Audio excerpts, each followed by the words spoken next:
Hey, Course 3, Lesson 24 is not long, and this should go fast. But the fact that they dedicated an entire lesson to such a short and familiar concept tells you how important it is and how commonly it is still getting wrong by a lot of kids your age.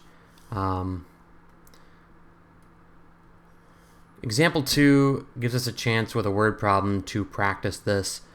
If Gregory's temperature is 102 degrees Fahrenheit, of course the thermometer marks 98 6 as normal body temperature. How many degrees above normal is Gregory's temperature then? How would we solve this? By finding difference.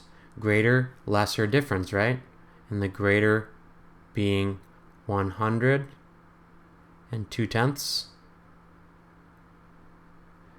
Meanwhile, lesser 98.6. And which operation do we use to find difference? Subtraction. Okay, so we need to borrow.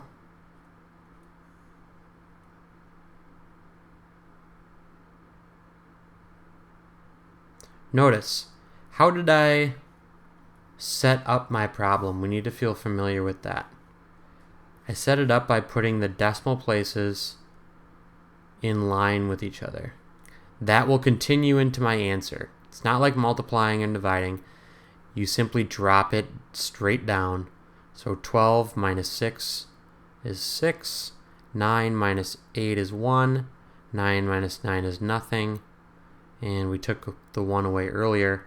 So drop your decimal down. You could do that at the beginning of the problem if you want. Put your label back on. Double check, did I answer the question? How many degrees above normal? Answer, 1 6 degrees Fahrenheit above normal. When we're adding and subtracting decimal numbers, we line up the decimals. This is useful for when we compare as well.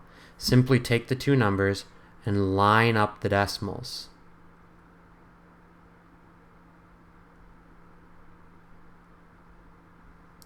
Once you've done that, maybe fill in placeholders where appropriate to have everything the same. Decimals are in line. Then just go one place value at a time. Same, same. Oh, so this one's bigger.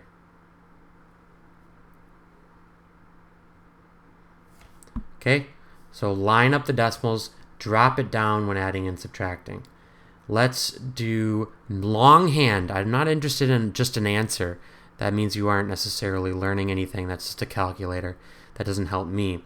Watch, because a lot of these, the decimal place does not line up. Let's do C, D, E, H, and J. Which looks like C, D, E, H, J, please. Thank you.